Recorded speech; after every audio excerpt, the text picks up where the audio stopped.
안녕하세요, 여러분. 2021년도 제6회차 기출문제풀이 시간입니다.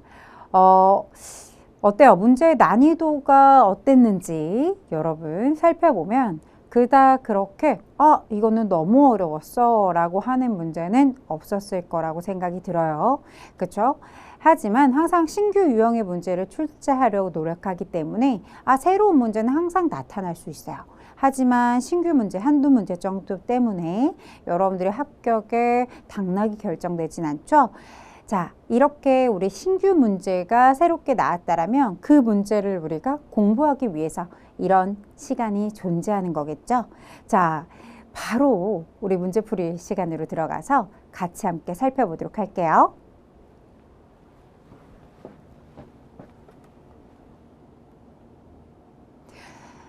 영상 하단에 여러분 홈페이지에 가보시면 실기 풀이 영상을 또 보실 수 있으시고요. 그 다음에 기출문제 다운로드도 가능하니까 많이 도움 받으세요. 자, 문제풀이 들어가 보도록 하겠습니다. 자, ERP 특징으로 가장 적절하지 않은 것은 하고 묻는 문제였어요. 좀 이런 문제는 쉬운 문제 속에 속하죠. 계속 반복적인 문제로서 여러분 보자마자 답이 나오는 그런 형태죠. 그쵸? 자, 기능형 옳지 않죠. 기능형 데이터베이스를 채택한다 라고 들어가 있어요. 이런 것을 바꿔주셔야겠어요. 관계형이죠. 그래서 관계형 데이터베이스를 채택한다. 이렇게 데이터베이스 채택이라고 바꿔 놓으셔야겠습니다. 기능형이 아니라 관계형이라고 바꿔주셔야 되겠고요. 자, 또 저에게 많이 묻는 질문 중에 하나는 이렇게 우리 경영 혁신과 ERP에 대한 문제가 출제가 되잖아요. 그 문제 공부하는 팁을 알려드리자면 시험 일주일 전에 공부하셔도 충분하다 이런 얘기를 전해드리고 싶고요. 그래서 일주일 전에 학습을 해보시는 게 기억이 조금 많이 남아요. 굉장히 휘발성이 또 강하잖아요. 이런 내용들은. 그래서 문제를 많이 풀어보는 게 굉장히 많이 도움이 되기 때문에 우리 문제 교재에 앞에 수록된 문제들 충분히 많지만 그 문제 플러스 뒤에 기출문제 쪽에 계속 앞에 언급되는 무슨 문제? 요 경영혁신과 ERP에 대한 문제들이 출제가 되고 있어요. 그래서 그 문제들을 계속 반복적으로 풀이를 해보시면 즉각적으로 이런 문제들이 어때요? 바로 답으로 연결되는 것을 보실 수가 있어요. 그래서 어렵지 않은 문제들이니까 포기하실 수는 없겠죠. 그렇죠? 꼭 우리 이 문제 체킹해서 꼭 점수를 얻어가셨으면 좋겠어요. 좋습니다. 이렇게 쉬운 문제 계속적으로 언급되나요? 라고 하는데요. 네, 계속적으로 언급되고 있습니다. ERP, 경영혁신과 ERP에서도 매번 신규 유형의 문제를 출제하려고 노력하는데요. 그러다 보니까 좀 새로운데? 라고 하는 문제들이 출제가 되죠. 그럼에도 불구하고 어떻다. 계속 반복적인 문제를 출제하고 있기 때문에 이 앞에 있는 경영혁신과 ERP는 충분히 여러분들이 계속적 반복적인 문제풀이로 인해서 정답을 맞출 수가 있다. 어렵지 않게 점수를 획득하실 수 있으십니다. 자, 2번 문제 보시면 ERP 시스템 구축의 장점으로 볼 수 없는 것을 말하고 있어요. 사실 이 문제는 읽어만 봐도 답이 나오게 되죠. 자, 보세요. ERP 시스템은 비즈니스 프로세스 표준화를 지원한다. 유지 보수 비용은 ERP 시스템 구축 초기보다 더 증가할 것이다. 이렇게 비용이 증가하는 것은 기업 입장에서 장점이라고 볼 수 없어요. 그쵸, 여러분? 따라서 정답 바로 나와버렸어요. 정답은 2번입니다. 라고 얘기하실 수 있겠죠. 자, 3번 어때요? 발생할 수 있는 오류를 예방할 거고 ERP 구현으로 인해서 아무리 통합적으로 관리하다 보니까 재고 비용이라든지 생산의 비용들이 어떻게 될 것이다. 절감 효과를 보실 수가 있습니다. 라는 얘기를 하고 있는 거죠. 따라서 정답은 몇 번? 2번 이렇게 체크하고 넘어가실 수 있겠죠. 자, 이런 유형들이 2번 같은 문제, 지금 나오고 있는 3번 같은 문제들이 신규 유형의 문제들이에요. ERP 쪽에서, 경영혁신과 ERP 쪽에서도 신규 유형의 문제로 속하게 됩니다. 1번 같은 문제는 계속 반복적으로 출제됐던 예전 문제들이라고 한다면 2번, 3번 같은 이런 친구들이 신규 유형의 문제에 속한다라고 생각을 해주시면 되겠습니다.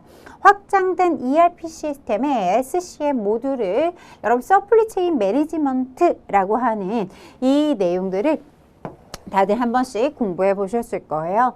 자, 이렇게 실행함으로써 얻게 되는 장점으로 가장 적절하지 않은 것. 이렇게 공급 사슬망 관리라고 얘기하죠. 한국어로 이야기하자면 이렇게 공급 사슬망 그 사슬망에서 가시적인 확보로 공급 및 수요 변화에 대한 신속한 맞대응이 가능한 것이다. 맞는 얘기죠. 정보 투명성을 통해서 재고 수준을 감소시키고 재고 회전율을 증가시킬 수 있습니다. 맞는 이야기죠. 자, 공급 사슬에 의해서 여러분 어떻게 한다? 계획도 하고 조달, 제조 및 배송의 활동에 통합적인 그 프로세스를 뭐 할 것이다? 지원하게 됩니다. 맞는 이야기고요. 마케팅, 판매, 고객 서비스를 자동화함으로써 현재 또는 미래 고객들의 상호작용을 할 수 있다라는 것은 커스터머잖아요. 그쵸? 커스터머 릴레이션십 매니지먼트라고 얘기했던 뭐죠? CRM에 속하는 설명이죠. 따라서 정답은 몇 번? 4번이 정답이 되겠습니다. 자, 이렇게 문제를 풀어주시는 문제들이었어요. 그래서 이 문제는 한마디로 SCM에 대한 설명과 CRM에 대한 설명을 이야기하고 있는 문제였구나 라는 것을 빠르게 캐치하실 수 있을 거예요. 자, 4번 문제로 넘어가면 다음 중 ERP를 성공적으로 구축하기 위한 요건으로 가장 거리가 먼 것은 무엇일까요? 라고 주어져 있습니다. 자, 업무 단위별로 추진하지 않습니다. 그죠? 현재 업무 방식을 벗어나지 않습니다. 여러분 어때요? 현재 이 문제를 계속 반복적으로 출제되는 문제죠. 현재 그대로의 모습을 고수하겠다라는 뜻이잖아요. 업무 방식을 벗어나지 않는다라는 것은. 그렇죠? 자, 계속 그 현재 업무 방식을 벗어나지 않고 꾸준하게 가겠다. 이것은 ERP 도입을 성공적으로 구축할 수 없어요. 실패 요인으로 작용하는 내용 중에 하나죠. 따라서 정답 몇 번? 2번이 되는 것이고요. 커스터마이징은 어떻다? 가급적이면 최소화. 이 문제 또한 마찬가지로 이 지문 또한 여러분 응용해서 문제 오답으로 많이 출제가 되죠. 커스터마이징을 가급적 최대화하겠다 이런 말표 옳지 않죠. 그렇죠? 그래서 최소화시킨다라는 얘기 맞아 떨어지는 얘기. IT 업체 중심으로 프로젝트를 진행하지 않는다. 딩동대 맞는 이야기가 되겠습니다. 자. 이렇게 해서 문제를 풀어봤고 5번으로 넘어가서 본격적으로 우리 무엇에 대해서 인사에 대해서 이야기를 한번 해볼 거예요. 자, 다음 중 인적 자원 관리의 여러 가지 기능 중 성격이 서로 다른 하나는 무엇인가요? 라고 주어졌어요. 자, 인사평가 들어가 있고 교육훈련 개발, 그죠? 그리고 또 뭐 있죠? 경력 관리까지 들어가 있습니다. 자, 이런 걸 뭐라고 했었어요? 우리 무슨 기능이라고 했죠? 개발 기능이라고 얘기했었어요. 자, 임금 관리하면 떠오르죠. 여러분 무슨 기능? 보상 기능이라고 했던 거 기억이 나실 거예요. 그쵸, 여러분? 임금 관리하면요. 아무래도 그쵸, 보상하고 떼놓을 수가 없겠죠. 그렇죠. 그래서 아마 이 성격을 봤을 때 여러분 바로 답을 4번으로 캐치하셨을 거라고 생각이 듭니다. 자, 보상 기능에는 또 임금관리 말고 복리후생에 대한 이야기까지 언급될 수 있어야 되겠죠. 어떤 내용들이 나올 수 있냐면 짝짓기 해놓고 개발 기능 해놓고 인사평가, 경력관리 이렇게 놓고 그쵸?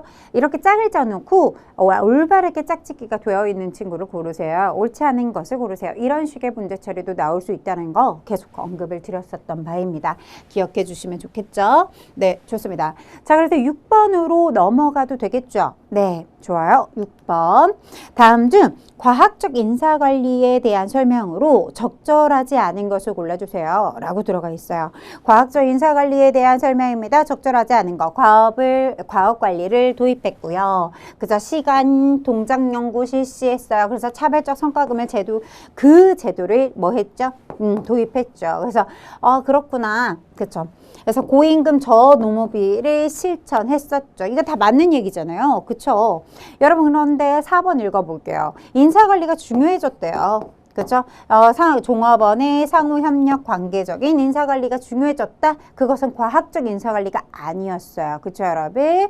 과학적 인사관리에 해당하는 번호는 1번, 2번, 3번이죠. 그쵸? 4번은 옳지 않다. 인사관리에 더 중점을 둔 것은 인간 지역적인 인사관리 쪽으로 넘어가 주셔야겠죠. 따라서 적절하지 않은 거 몇 번? 4번이 정답입니다. 라고 처리하고 넘어갈 수 있는 문제. 자, 직무와 관련된 설명입니다. 여러분 이물원 문제가 나올 때 어때요? 그쵸? 매번 지문이 별로 달라지는 게 없죠. 이 문제가 나올 땐 특히나 그렇다라는 것을 느끼실 수가 있을 거예요. 그래서 너무 이렇게 좀 표현이 동일하게 표현이 되고 있다라는 것을 느끼셨을 것 같아요. 자, 요소는 뭐라고 들어가 있어요? 직무와 관련된 작업이 나눠질 수 있는 뭐요? 최소 단위 이런 식으로 여러분 어땠죠? 우리 학습했던 거 기억이 나실 거고요. 과업이라고 하면 독립된 특정 목표를 위해서 수행되는 하나의 명확한 작업 활동. 그렇죠? 네. 직위. 근로자 개인에게 부여된 하나 또는 그 이상의 과업들의 집단을 우리가 뭐라고 한다? 직위라고 한다. 자, 직종을 이렇게 얘기하나요? 업무를 수행하는 데 필요한 노동력의 내용에 따라서 크게 분류하는 여러분 이런 걸로 우리는 직종군이라고 하죠. 그쵸? 이것은 직종이라고 하지 않고 우리는 직종군이라고 합니다. 그쵸. 그래서 이렇게 바꿔 놓으실 수 있어야 되겠고요. 직종은 뭐라고 해요? 우리가 직업이라고도 한다. 이런 얘기 했었죠. 직업이라고도 하고 동일하거나 유사한 뭐다? 직군들의 집단이다. 이런 얘기를 표현했었던 것이 기억에 같이 함께 놔주시면 베스트겠죠. 그죠, 여러분? 좋습니다. 이렇게 오답을 찾아주고요. 이 오답에 붙어있는 직종이 무엇이었지? 라고까지 여러분들이 연계해서 공부를 해주신다면 베스트죠. 최고입니다. 네. 자, 8번으로 넘어가 봐도 되겠죠? 네. 정답은 그래서 4번. 이렇게 이야기할 수 있겠고.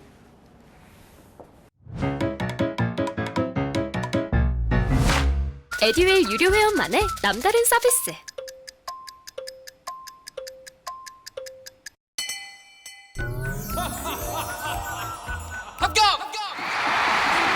합격하고 돈도 받는 혜택. 오직 에듀윌 유료 회원에게만. 에듀윌. 무료 합격!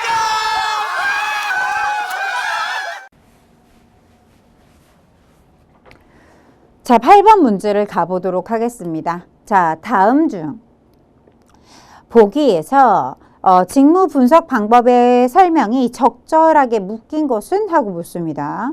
적절한 거. 자, 이렇게 매칭하는 식의 문제 처리가 나왔어요. 그쵸, 여러분? 자, 관찰법 뭐라고 들어가 있냐면 전체 작업 과정 동안 무작위로 많은 관찰을 해서 직무 행동에 대한 정보를 얻는 것이다. 이게 관찰법이었나요? 자, 약간 그럴싸했어요.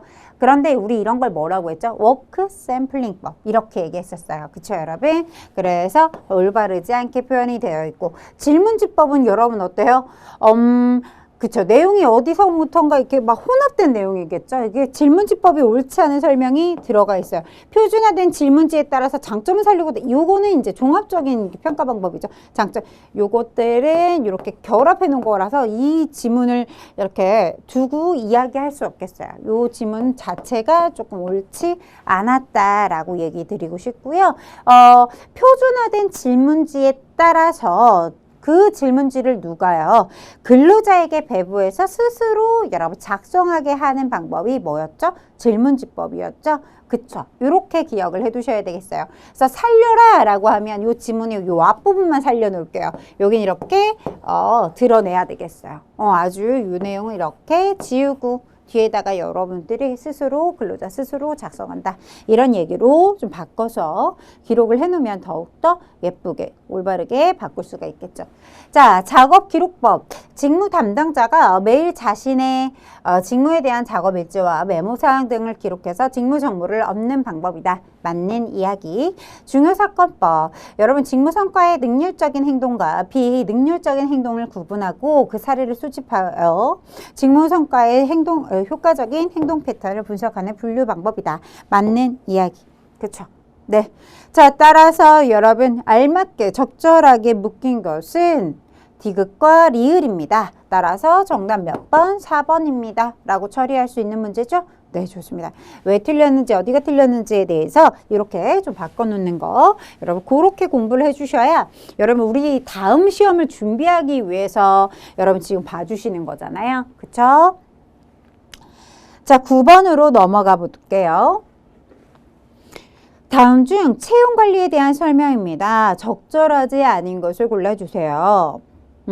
모집 활동은 소극적인 고용 활동이다 라고 들어가 있어요.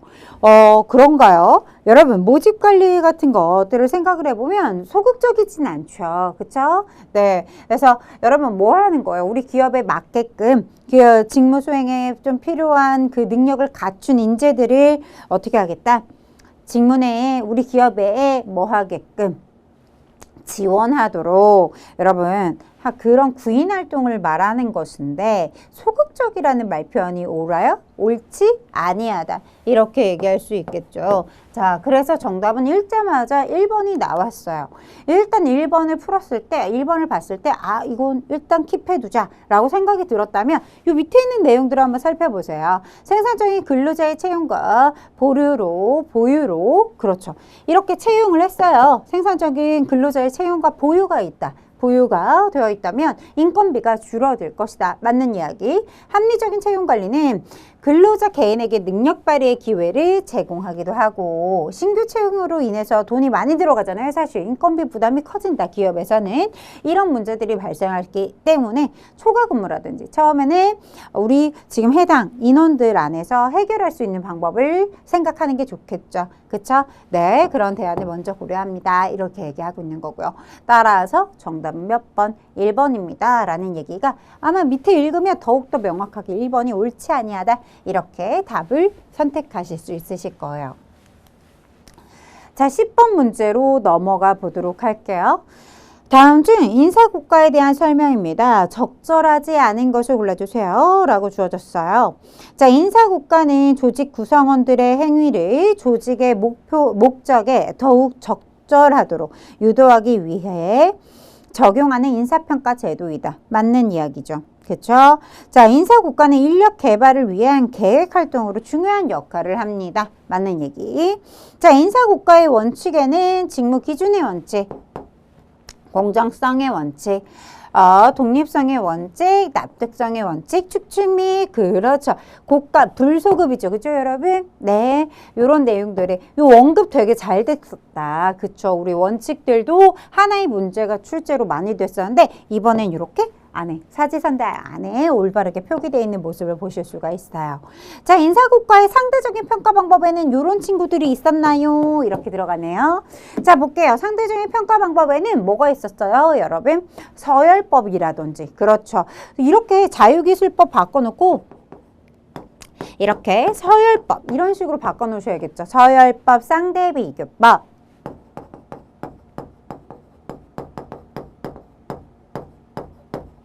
강제할당법. 이렇게 바꿔놓으셔야겠죠. 그쵸? 상대평가 얘기하는 겁니다. 상대평가 방법에는 서열법, 상대비교법, 강제할당법이 있었습니다. 그쵸, 여러분? 그러니까 이런 내용이 옳지 않아요 라고 얘기해서 정답은 몇 번? 4번이 정답입니다 라고 처리를 해주실 수 있는 거죠. 그쵸, 여러분? 여러분, 절대평가 방법은 더 많았었죠, 여러분? 뭐, 체크리스트법, 그쵸? 그 다음에 평정, 척도 국가법, 뭐, 이런 거 있었던 거 기억을 해주실 거예요. 그쵸, 여러분? 와, 중요사건 평가법 이런 것도 있었고, 그죠? 네, 그래서 여러분들이 그런 내용들을 조금 더 상기시키면서 다음엔 어떤 내용이 나올지 모르는 거죠? 이렇게 평가 방법이 다른 하나를 고르세요. 이런 식으로도 출제가 될 수 있고 이런 원칙들도 여러분 출제가 많이 됐었기 때문에 빈도수가 많잖아요. 그죠, 여러분? 네, 내가 이번 기출은 이런 문제를 다뤘지만 다음 문제는 자주 나왔던 거 이 친구도 또 나올 수 있겠다. 이런 생각들을 해주시면서 봐주시면 좋을 것 같습니다. 자, 11번으로 넘어가 볼게요. 다음 인사고과 오류 중에서 고과 대상자의 특정 고과 요소로부터 받은 호의적인 또는 비호의적인 인상이 다른 고과 요소에도 영향을 미치고 있다는 얘기가 들어가 있어요. 그렇죠, 여러분? 그러니까 이 인상이 딱 바뀐 거죠. 그러니까 호의적이었다면 다른 것까지 다 호의적으로 보이고 비호의적이다라고 한다라면 다 비호의적으로 평가를 한다라는 거죠. 그렇죠, 여러분? 그런 영향을 미치는 걸 우리가 뭐라 그래요? 후광효과라고도 하고요. 여러분, 우리 그쵸? 현혹효과라고 얘기했던 거 기억해 주실 겁니다. 어렵지 않게 아마 이런 내용들이 쏙쏙 머릿속에 기억이 남아있을 거라고 생각이 들어요. 그쵸, 여러분? 자, 좋습니다. 국가자가 자신의 특성과 비교하고 있어요. 그거 뭐라고 하죠? 대비 효과. 이렇게 얘기하죠. 그쵸? 점수가 너무 전반적으로 평균 이하로 떨어져 있어요. 너무 가혹해요. 그죠? 이런 걸 가혹화 경향 혹은 엄격화 경향 이렇게 얘기하죠. 자, 관대한 거 뭐예요? 너무 후하게 평가를 하고 있는 거죠. 그렇다면 관대화 경향 이렇게 공부했던 내용도 여러분들 어때요? 기억에 나실 거라 생각이 들어요. 그쵸 여러분? 좋습니다. 자, 12번으로 넘어가 볼게요. 다음 중 승진 판단 기준이 되는 측정 기준과 측정 내용이 합리적이었는지 여러분 그렇죠? 여기 밑줄 쳐볼게요. 어디 이렇게 측정 기준과 그 내용이 합리적인지 아닌지 그 여부와 관련된 승진의 기본 원칙을 우리가 뭐라고 했었어요? 여러분 우리 합리성의 원칙이라고 얘기했었죠. 그렇죠 여러분? 자, 적정한가 승진의 보상 크기를 언급하고 있어요 라고 하면 적정성의 원칙 이렇게 했었던 거 기억하세요. 그죠? 기억해 볼게요. 이렇게 약간의 키워드적인 공부가 필요하기도 하잖아요. 인사 공부하다 보면 어떤 느낌이 들어요? 굉장히 양이 방대하구나. 아, 공부하기 어렵다라는 생각도 들 수 있어요. 그렇기 때문에 이렇게 키워드적인 그 학습 방법이 도움이 많이 됩니다. 그렇죠? 자, 공정성 하면요. 적절하게 승진 보상이 배분이 되었는가에 포커스 맞춰서 진짜로 올바른 사람에게 배분이 되었는가 이런 그런 지문들도 많이 쓰잖아요. 그렇죠, 여러분? 그래서 그렇게 포인트를 잡아서 공부를 해주시면 더욱더 좋을 것 같아요. 자, 13번입니다. 근로기준법의 약정수당, 임의수당에 해당되지 않는 것을 골라주세요. 그쵸? 그러니까 법정 외 수당을 얘기하는 거죠. 그쵸? 그래서 여러분 비법정수당, 뭐 약정수당 이렇게 얘기를 해요. 그래서 여기도 이렇게 언급이 되어 있는 거죠. 자, 가보자면 뭐가 있겠어요, 여러분? 가족수당, 판매수당, 자격수당 이런 것들은 다 임의적이죠. 임의적인 수당이다. 약정수당이다. 비법정 수당이다. 법정 외 수당이다. 이렇게 얘기할 수가 있습니다. 그런데요. 생리수당이라고 들어가 있는 것은 뭐에 속해요? 법정 수당에 속합니다. 정해져 있어요. 그쵸? 우리 표에서 많이 봤잖아요. 2만원 표에서 교재에서 아주 면밀하게 살펴봤던 내용 중에 하나이기 때문에 어렵지 않게 답을 4번으로 선택해 주셨을 거예요. 자, 14번으로 넘어가 보면 다음 중 기업이 일정 기간 종업원에게 지급하는 평균 임금, 즉 기업 전체의 평균 임금으로서 여러분 여기다 밑줄 기업의 임금 수준, 생계비, 근로자의 생계비 얘기하는 거고요. 기업의 지급 능력을 고려해서 결정되는 것을 우리가 뭐라고 합니까? 라고 얘기하죠. 뭐라고 해요? 임금 수준이라고 얘기하죠. 그쵸? 네. 따라서 나는 보자마자 답이 나왔어. 어디 때문이었어요? 요런 내용들을 보면서 이 세 가지를 고려해서 결정되는 거, 임금 수준. 그쵸? 네, 좋습니다. 이렇게 공부를 해주실 수 있어야 되겠고 공부하실 때도 여러분 지금 제가 이렇게 좀 체킹을 했잖아요. 여기서부터 여기까지만 이 문제에서 핵심으로 봐주시면 된다. 이런 뜻으로 공부를 해주시는 게 좋아요. 앞에 이렇게 너스레? 라고 할까요? 이렇게 앞에 꾸며주는 말들은 항상 바꿀 수 있어요. 하지만 이렇게 핵심적인 단어들은 바꾸지 않고 표현하기 때문에 이렇게 좀 구획을 잡아서 이렇게 핵심적으로 공부를 해주시는 게 도움이 많이 되실 거예요. 범위 줄이기에는 딱 좋죠. 그렇죠, 여러분? 에듀윌 유료 회원만의 특별한 서비스.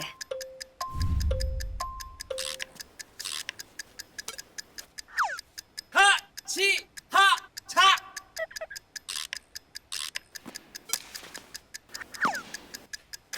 하치하차 정답! 같이 하자 친구야 에듀윌 유료 회원!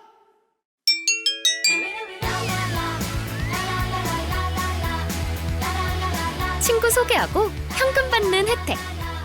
오직 에듀윌 유료 회원에게만. 에듀윌. 자, 15번으로 넘어가 볼게요. 성과 배분 제도에 적절하지 않은 것을 여러분 이야기하고 있어요. 이윤, 분배제, 라커 플랜, 여러분 스켈론 플랜 여러분 많이 보셨잖아요. 그죠? 여러분 성과 배분 제도에서 여러분들이 열심히 공부해 주셨는데 여러분 일당 월급제라고 하니까 좀 새롭죠? 새롭고 보일 테지만 우리 이미 공부했어요. 1급제, 월급제 이런 거 공부해봤죠? 교재에서. 그쵸? 1당, 1급 얘기하는 거고요. 월급 얘기하는 겁니다. 자, 1급 월급제 뭐 이렇게 써놓고 싶었을 거예요. 근데 1당 월급제 뭐 동일한 얘기를 합니다. 그러니까 1급제는 월급제를 이야기하는 것이다. 네, 그 얘기하는 거예요. 따라서 성과 분배 제도가 아닌 거 답은 3번 이렇게 이야기할 수 있는 문제였어요. 그렇죠, 여러분? 좋다. 이런 식의 문제 처리가 매번 나왔으면 좋겠다. 이렇게 아마 생각을 해주셨을 것 같아요. 선생님, 그러면 이런 친구들은 성과 분배 제도에 속하지만 1당이나 그죠? 1급이나 월급제는 그렇죠. 고정급제라고 얘기했었어요. 우리 그 분류를 해놨을 때, 교재에서 분류를 해놨을 때 고정급제로 나눠놨죠. 시간급제, 그죠? 1급제, 주급제, 요렇게 월급제, 이런 친구들을 우리가 고정급제다라고 얘기했던 내용들을 한 번 더 상기시켜 보시면 좋을 것 같습니다. 자, 16번으로 넘어가도 되겠어요? 좋아요. 다음 중 법정 복리후생의 여러분 유형으로 적절하지 않은 것을 골라주세요. 맞아요. 이 문제 선생님 뭐라 그랬냐면 굉장히 자주 나옵니다. 여러분 정말 꼭 알아두세요 하면서 막 분류 꼭 하실 수 있어야 돼요. 아주 스탠다드한 문제라고 해야 될까요? 자주 언급이 됐었던 문제. 자, 이렇게 보시면 자주 언급될 만한 문제들이다라는 것을 한 번 더 꼬집어서 설명하고 있어요. 또 나올 수 있다라는 얘기를 하고 있는 거죠.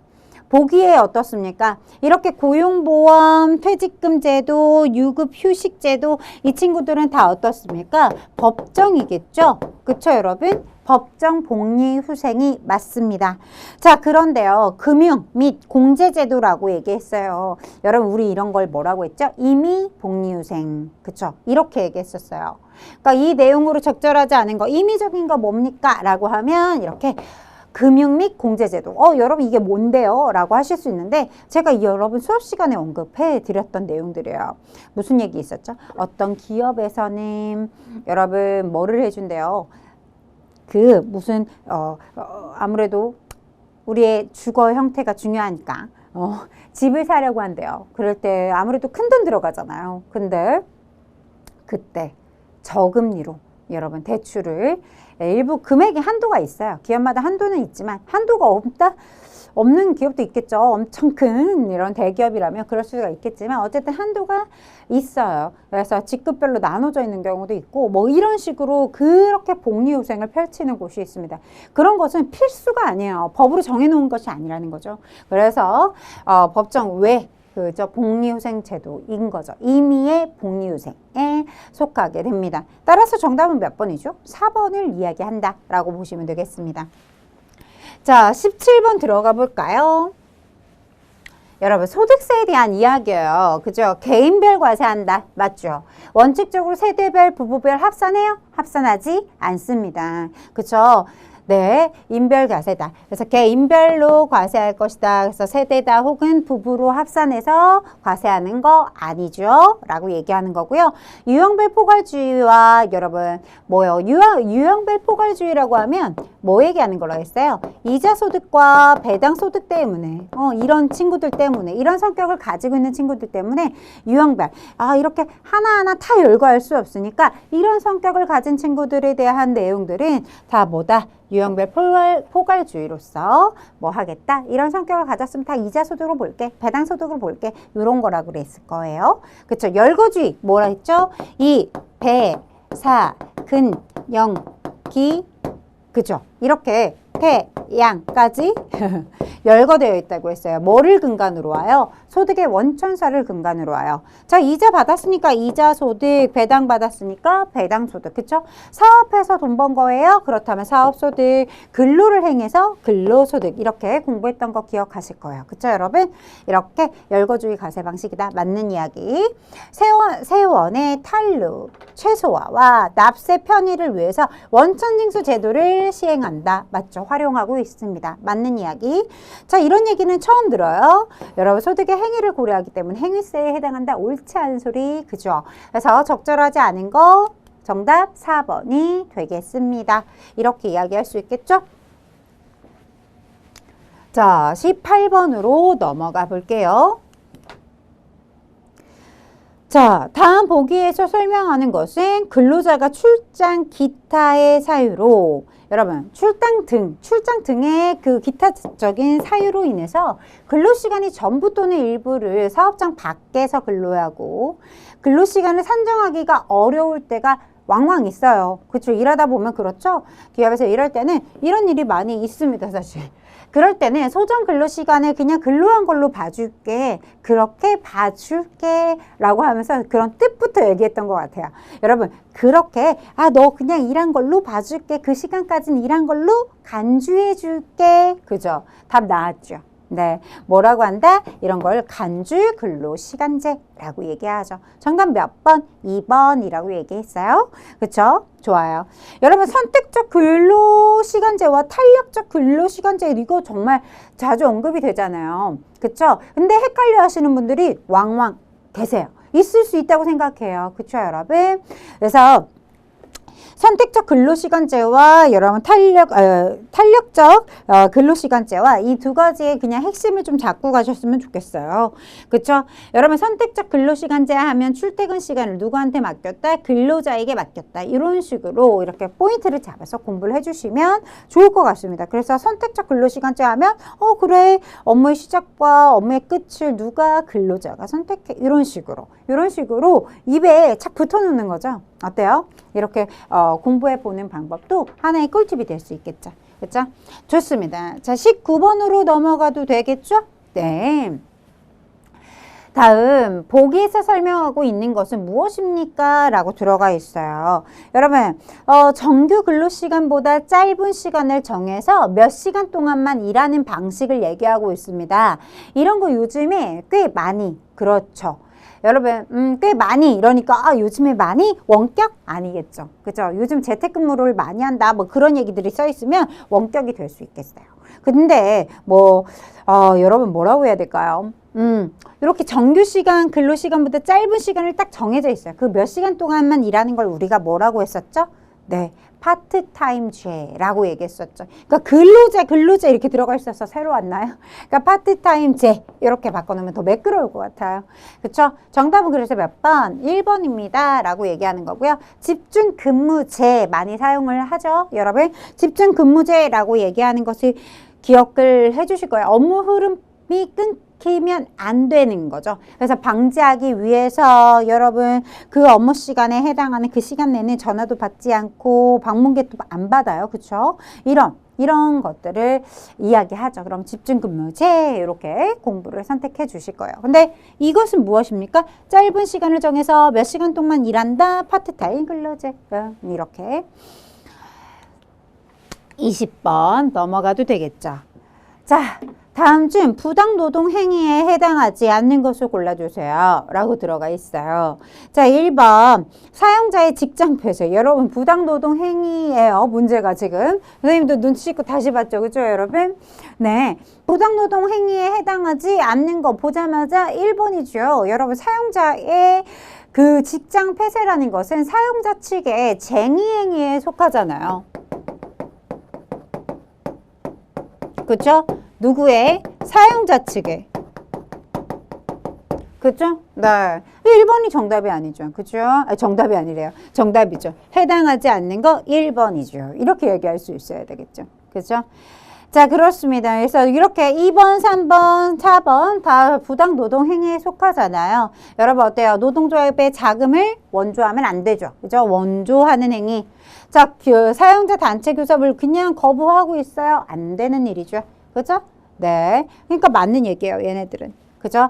이렇게 노동조합의 가입을 이유로 여러분 뭐 했대요? 해고했대요. 불이익 대우. 그죠? 이렇게 끝자락에 다 들어가 있네요. 그래서 이런 친구들은 부당 노동행위에 속하죠. 맞는 이야기들이에요. 네, 1번이 틀렸죠. 쟁의행위 나와 있으니 1번을 골라주셔야겠습니다. 얘는 부당행위 아니에요. 그죠? 부당 노동행위 아니고 쟁의행위에 속합니다. 라고 명확하게 걸러주셔야 되겠습니다. 좋습니다. 자, 이렇게 해서 모든 문제를 풀어봤어요. 그죠, 여러분? 열심히 여러분 항상 준비하는 우리 친구들이기 때문에, 그죠? 우리 여러분들이기 때문에 분명히 좋은 결과 있을 거라 생각합니다. 이렇게 문제를 풀면서 내가 부족한 부분을 체크하고 확인해 주는 시간을 가져야 정답으로 다시 저에게, 여러분들에게 돌아오게 되는 거예요. 그쵸, 여러분? 좋습니다. 자, 여기까지 문제풀이 해보도록 하겠고요. 하단에 여러분 이 홈페이지에 들어가시면 이론뿐만 아니라 실기의 내용까지도 보실 수가 있어요. 실기 프로그램의 정답을 확인하는 그 과정으로 영상까지 다 촬영이 되어 있으니까요. 들어오셔서 보시면 도움이 많이 되실 겁니다. 감사합니다.